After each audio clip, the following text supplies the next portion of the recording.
Arahato Samma Sambuddhassa. Namo tassa bhagavato arahato samma sambuddhassa. Namo tassa bhagavato arahato samma sambuddhassa. Buddhang dhammang sangham namasami.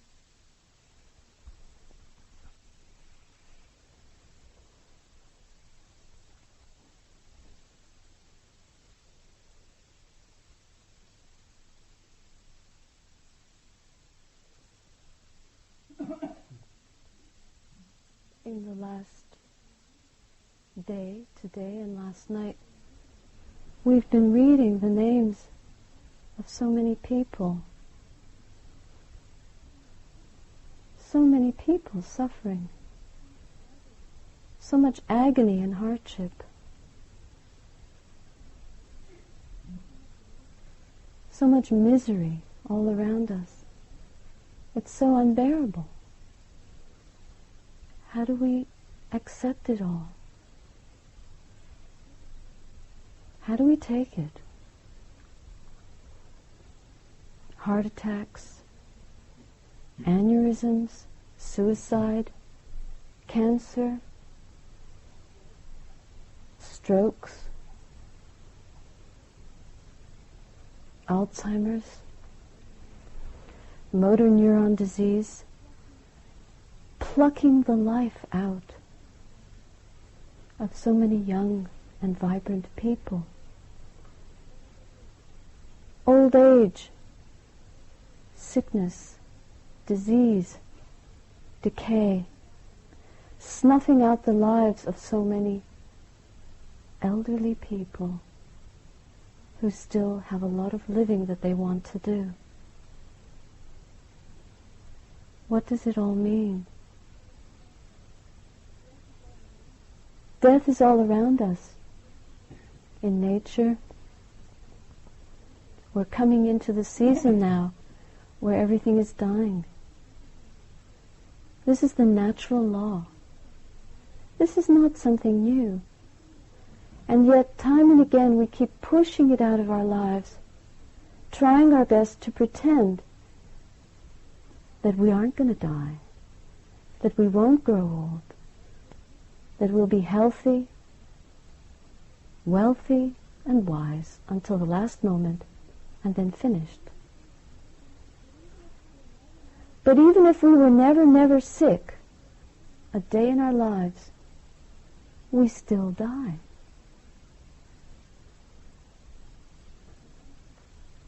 And that's okay. That's what bodies are meant to do. And yesterday we talked about dying before we die. And we didn't mean that we should commit suicide before the time comes. That's not what we know. We didn't mean that. What we mean by this is using this practice, this meditation, this contemplation, to understand our true nature, to go deeply into the mind, to investigate and study who is it that we really are. Because what dies is not who we are. We are completely identified with our bodies. We think, this is me. I am this body. I am these thoughts. I am these feelings. I am these desires. I am this wealth that I have. These beautiful possessions. This personality. But that's where we go wrong. And through our ignorance, we go on chasing after shadows, dwelling in delusion, and being unable to face the storms that life brings us when they come. We're unable to stand like those oak trees on the rim of the Amaravati perimeter that stay all winter long and weather every storm that comes their way. Come October, they drop their leaves so gracefully. Come spring, they bloom again.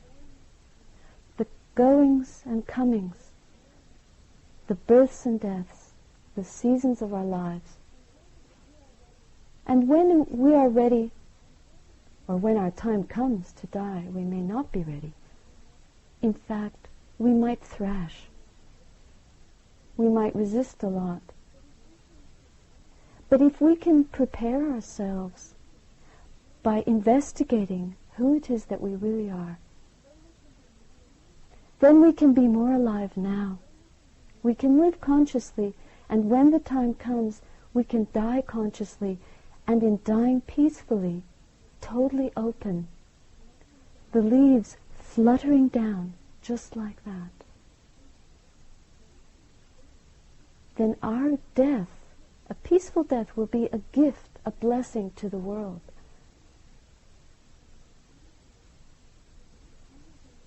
Because it will only be the natural dissolution of the elements of the body, returning to where they belong.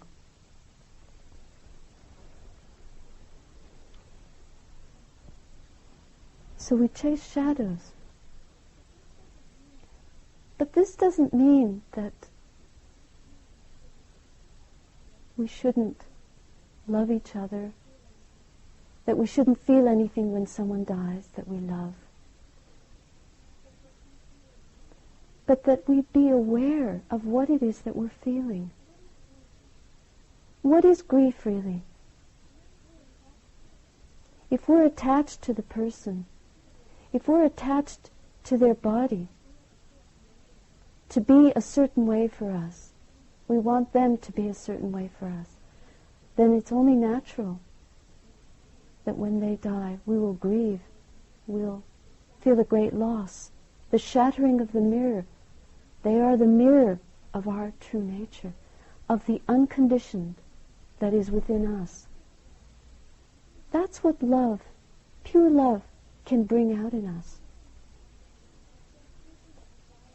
So if we can abide in non-attachment, in the unconditioned, in the realization that we are the ever-changing, our real essence is the deathless, pure awareness that doesn't die. And so in our relationships with our family, we can really use non-attachment as our refuge. That doesn't mean that we don't love. It means that we are not dependent on our perceptions of our children, of our mothers and fathers, as being who we think they are, or believing that our happiness depends on them loving us and us loving them and them not dying and not leaving us. It means that we're able to open up to the rhythm of life and death, to the natural law, to the Dhamma, because death, as I said yesterday, death is Dhamma. Everything that arises has the nature to cease. All conditioned phenomena that arise have the nature to cease. You've all heard of Marpa, the great Tibetan meditation master, the teacher of Milarepa. When Marpa's son died, he wept bitterly, and one of his pupils came up to him and said, "Master, why are you weeping? You teach us that death is an illusion."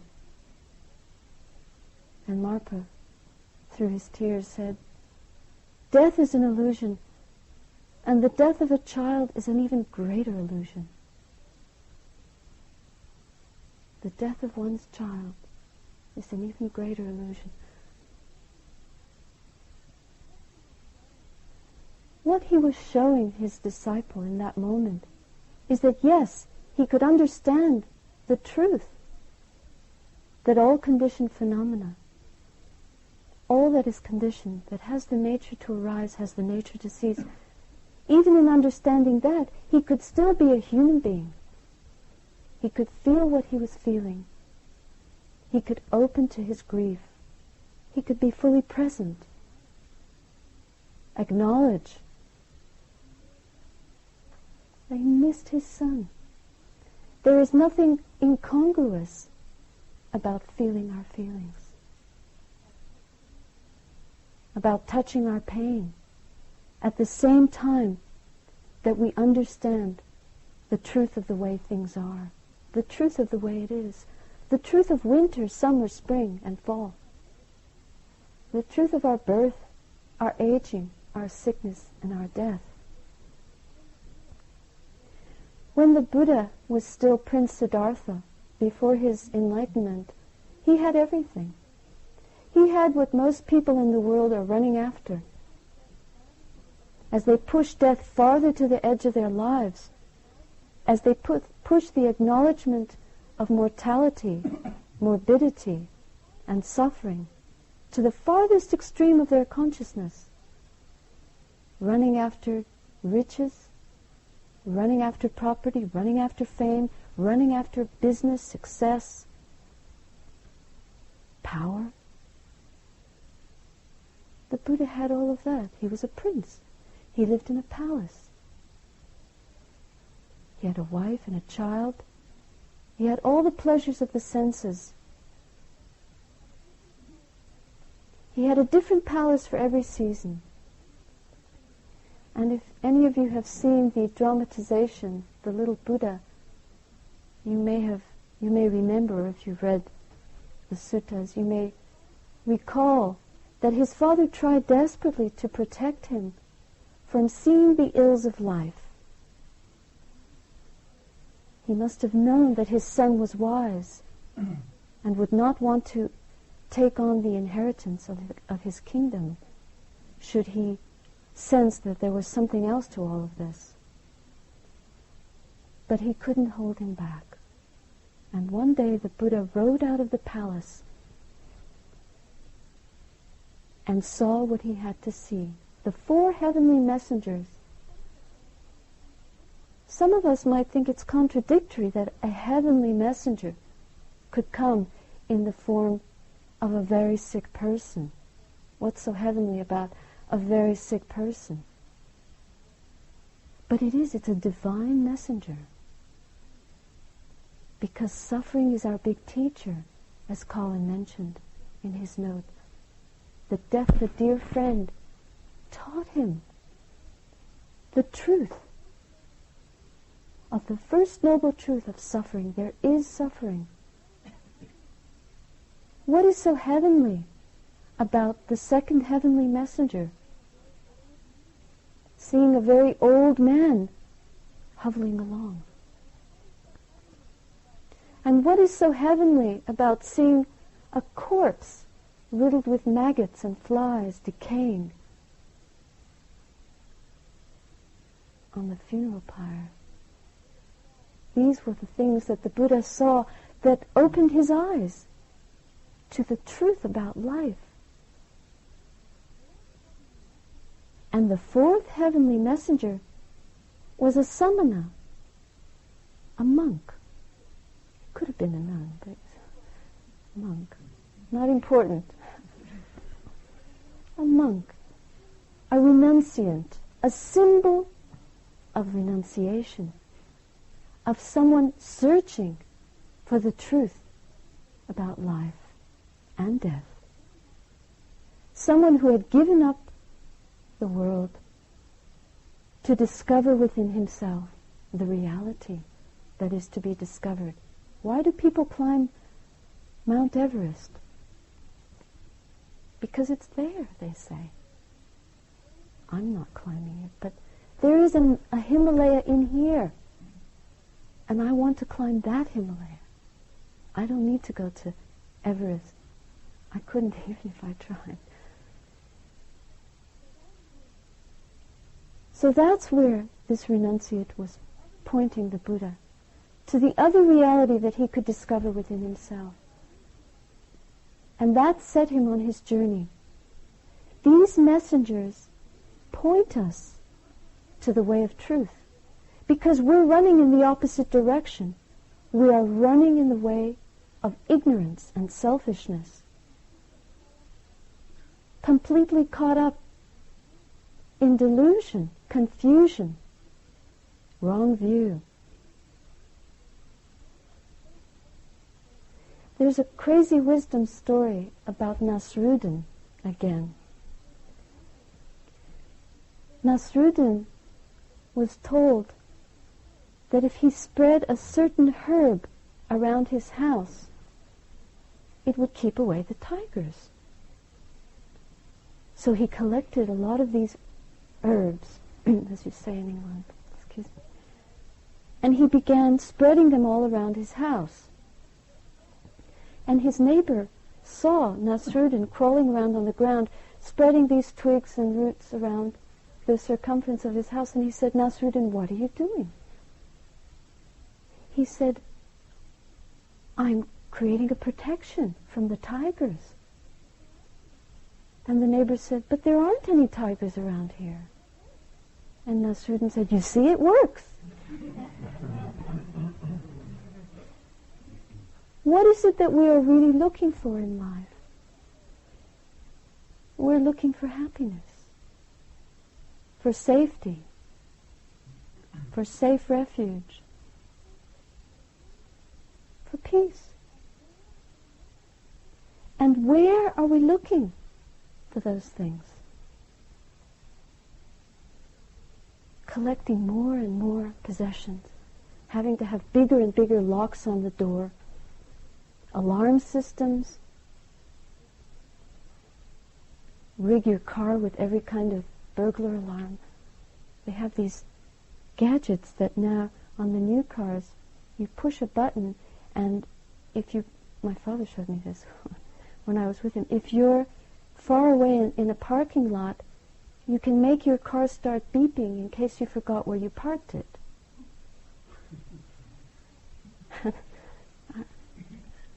And he got a kick out of doing this. We'd come to the parking lot after being somewhere, and sea of cars. And sometimes we'd forget where it was, so he'd press this button, and it would start beeping and making this terrible noise. And I'd say, "Daddy, shh, don't do that." He'd say, no, it's also good, it'll scare away a burglar. We are constantly armoring ourselves against each other, increasing the sense of separation by having more possessions.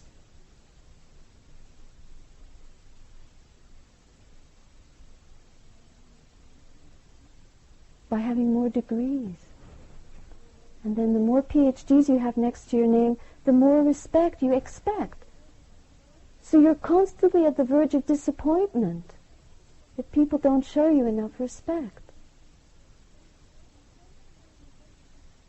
You're constantly on the verge of disappointment if you don't make that business deal, or if you don't get that raise in your salary.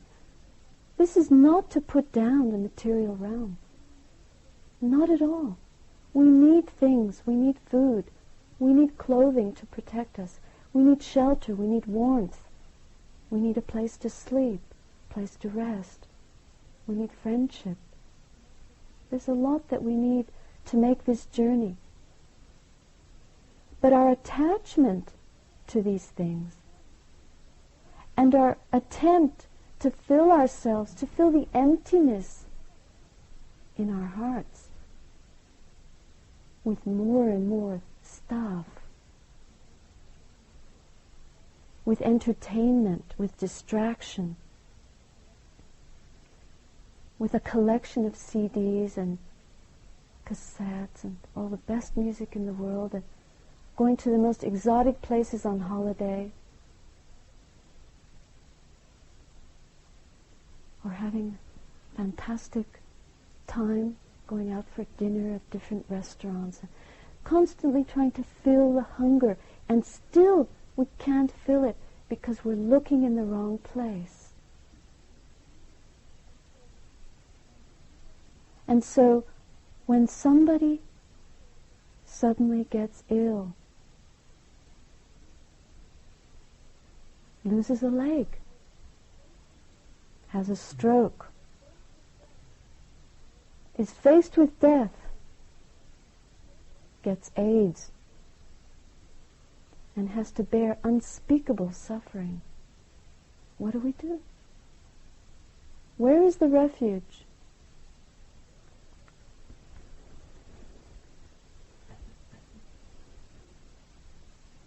The distance from our pain, from our wounds, from our fear, from our grief, is the distance from our true nature. Our minds create the abyss,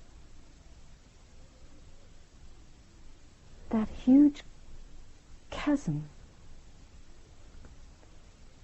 And how do we get across? How do we close that gap? How do we get close to our true nature?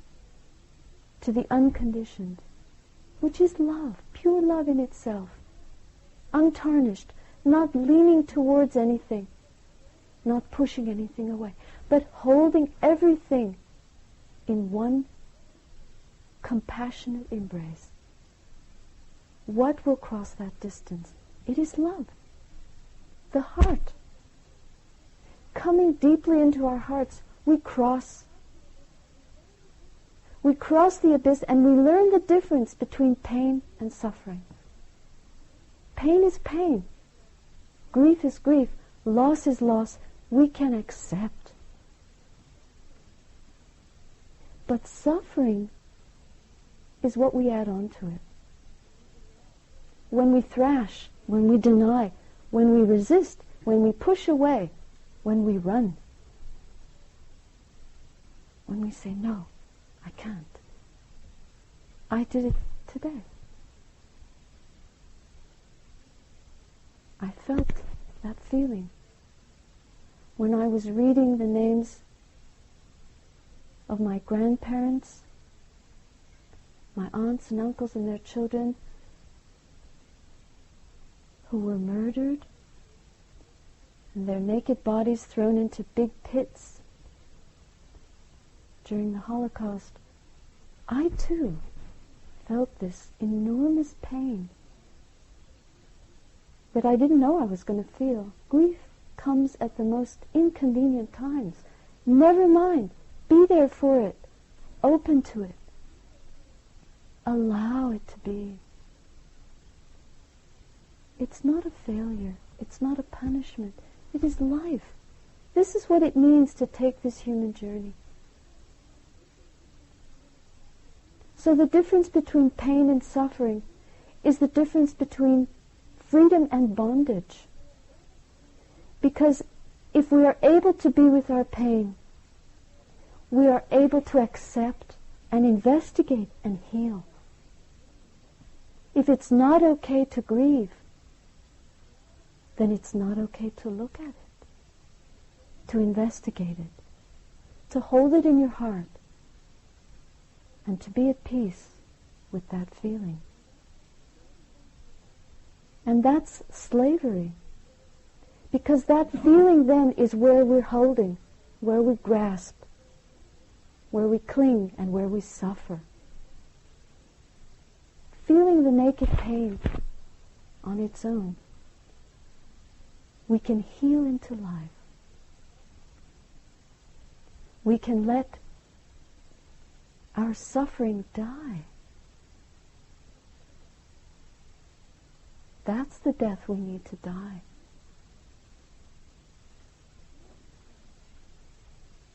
Yes, it's unfair, we think, when a young child dies. This has been happening for millenniums. When my mother was 18 years old, war broke out in Germany, 1939. And being Jewish, she and her father had to flee. They were put in the Kovno ghetto in Lithuania. And they managed to escape from the ghetto before it was completely exterminated. And they hid in the forest like animals, eating I don't know what.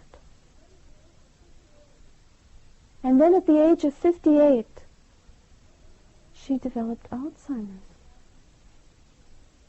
And for the last 18 years of her life, 10 years of which she didn't even recognize me, she was a mental and physical cripple.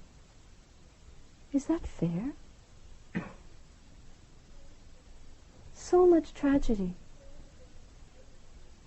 Is it fair that there's a tidal wave that wipes out villages? A hurricane that blows the Atlantic Ocean over a whole coastal region and causes thousands of dollars or pounds in damage and many, many lives lost? Is it fair that the Hutus and the Tutsis are massacring each other to death?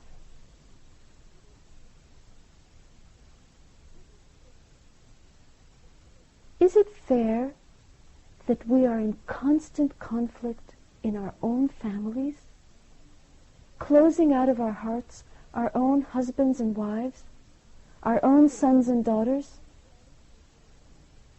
our own grannies and grandpas, shoving them out of sight in nursing homes so we don't have to see their pain and suffering? This is what our society is about. What's fair? Living in delusion, we create so many prisons. We are unable to even love the person sitting next to us, let alone ourselves. Or perhaps I should put it the other way around. We are not even able to love ourselves. If we can't open our hearts to the deepest wounds, if we cannot cross the abyss that the mind has created through its ignorance, selfishness, greed, hatred, and delusion, then we are not going to open our hearts. Then we will not be able to finish the business of this life when our time has come. And that time might be tomorrow, might be tonight.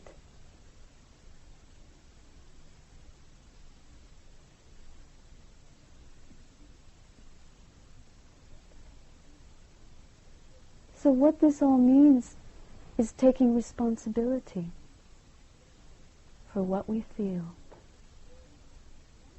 Taking responsibility not just for our actions, because we know deep in our hearts how important it is to do good, to serve people, to be kind. We know the results that brings for ourselves. When we speak or act with an unkind manner or in a cruel way to someone, then we're the ones that really suffer. Because that is locked deep in our consciousness somewhere. And in order to release it, we have to come very close. We have to open to it, acknowledge it, forgive ourselves, and have the intention not to harm anyone by body, speech, or even thought. And then when we do, to forgive and start again. It's okay. But the intention, the understanding of kamma, because this good intention, this pure intention, this understanding of how important it is to walk this path towards goodness and wisdom from moment to moment, not just when we're on retreat. Meditation is all the time. Meditation is coming into union with our true nature. The unconditioned accepts all, but is in total peace with all. Total union, total harmony. And as long as we're holding one negative thing in our hearts towards ourselves or anyone else, we will not realize our true nature completely. We will not be free.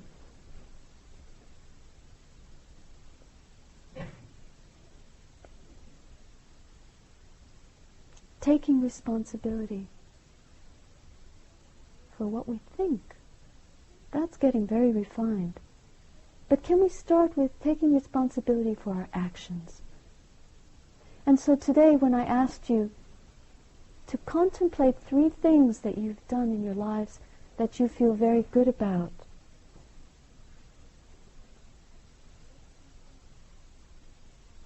those 3 things you've taken responsibility for,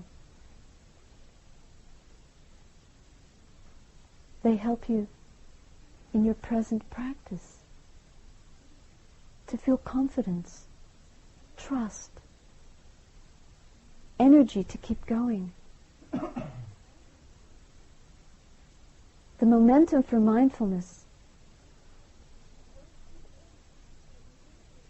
And those 3 things that you didn't feel good about, perhaps a dark cloud over consciousness. And this is very wholesome. Moral shame and moral fear, hiri otapa. Knowing, recognizing when we've done something that we feel was not right. We regret, and there is forgiveness. We are human beings, we make mistakes. But it is important to recognize and learn from the mistake. Learn from our limitation, from our weakness, and start again. And moral fear, which is the intention, not to repeat that. Because we know the karma, we know the result, we know that what conditions and what is the cause and condition for goodness is goodness. And ill will is ill will. And greed conditions more greed. And hatred conditions more hatred. Loving kindness conditions more loving kindness. And wisdom is the cause and condition for greater wisdom to arise. So knowing this, we can live more skillful lives.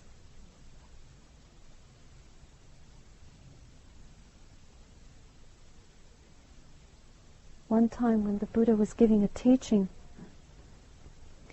he held up a flower, and the Venerable Mahakassapa, one of his great devotees and disciples, smiled. And there's a mystery of why did Venerable Mahakassapa smile when the Buddha held up this flower? What is it that we see in the flower? In the flower we see the conditioned nature of phenomena. We see the nature of beauty and decay.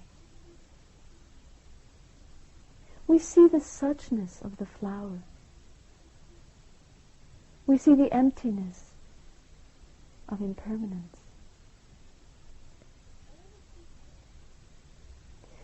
All the teaching is contained in that flower. All the 84,000 suttas are contained in that flower. The Buddha taught 2 things, suffering and the path leading to the cessation of suffering. Suffering and non-suffering. So why are we so afraid of death?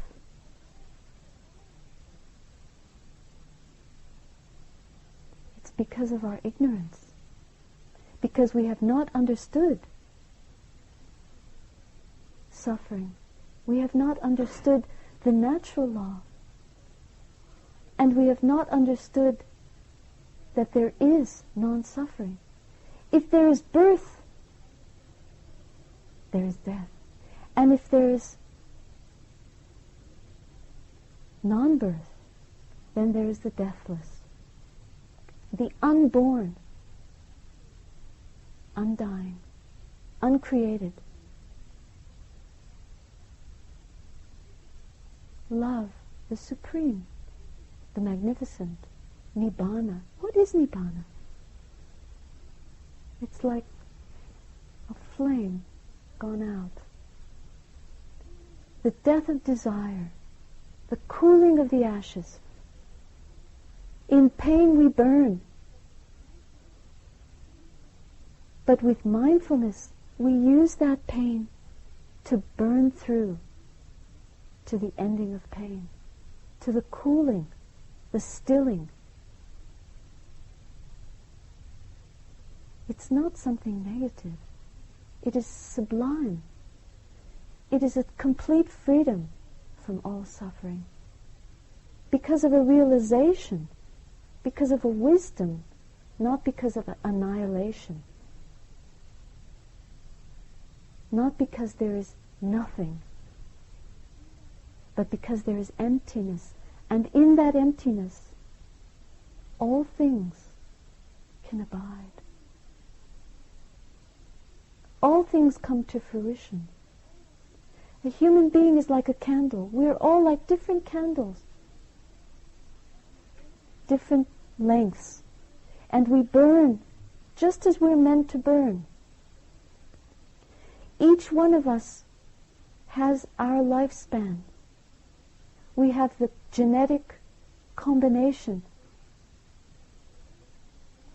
based on karma, based on causes and conditions that arose through our birth, sustained through our life, and die according to their law. But karma is not fatalistic. Karma is not just that everything is already designated. So-and-so will die at 20, so-and-so at 55, so-and-so at 33. This person from AIDS and another person from a car accident. It's not that it's all determined. If that was karma, then where is the factor of wisdom? Yes, we have a choice. We can choose the Eightfold Path. Right view, right thought, right speech, right action, right livelihood, right mindfulness, right concentration. We can choose the path of freedom. And in that way we can transform. We can end karma there. It doesn't mean that we won't die, of course, because the body is a conditioned thing. It arises according to conditions and decays and dies. That is something we cannot change. But what we can change is the direction we are headed. And believe me, if you don't change the direction in which you're headed, then you're going to get where you're going. Think about it.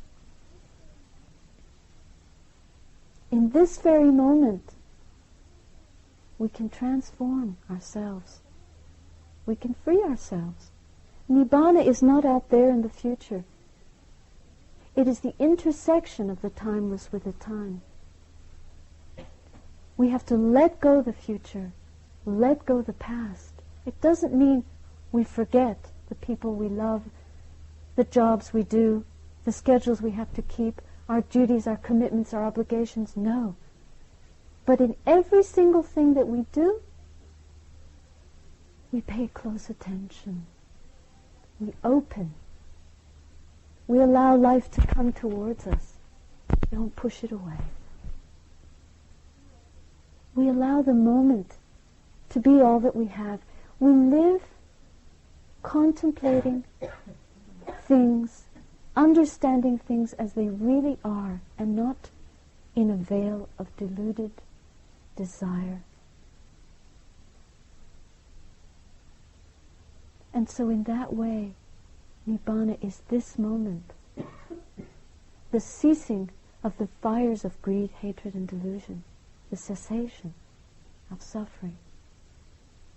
We're all able to do this. A candle has a light. That light, one little candle from this shrine, can light so many other candles and is not diminished by it, is it? And in that way, we are not diminished by tragedy. We are not diminished by our suffering. If we can abide with it, make peace with our anger, make peace with death, realizing who we really are. And in that way we are like lights in the world, and our life becomes a blessing for everyone, for ourselves, for each other.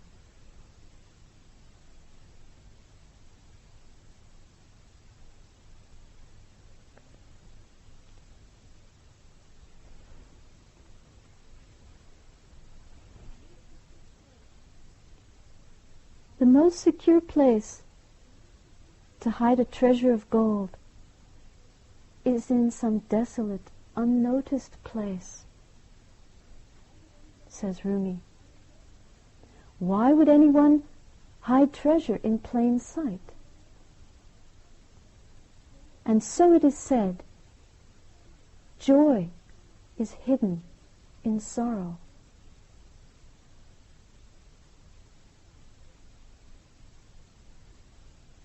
Joy is hidden in sorrow. The great illumined Master Marpa is weeping over his child. Does that tragedy of a young child dying take away from his wisdom? Or is it just the beautiful humility of a great man?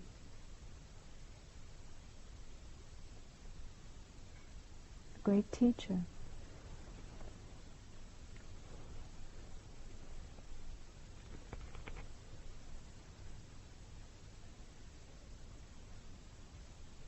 I want to encourage each and every one of you to keep investigating.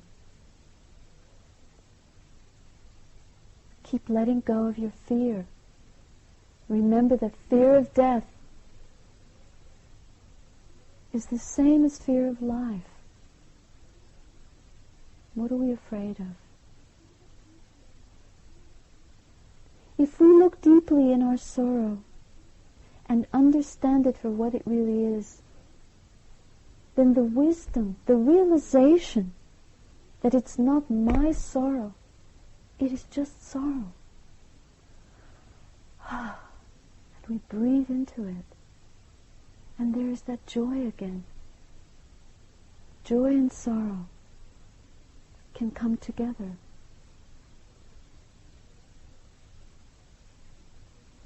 Life and death. There's no more guilt when we feel happy and we've just lost our best friend. It is still possible to live, to be a full human being, to completely accept suffering, to grieve, and yet to rejoice at the way things are, at our potential to free ourselves.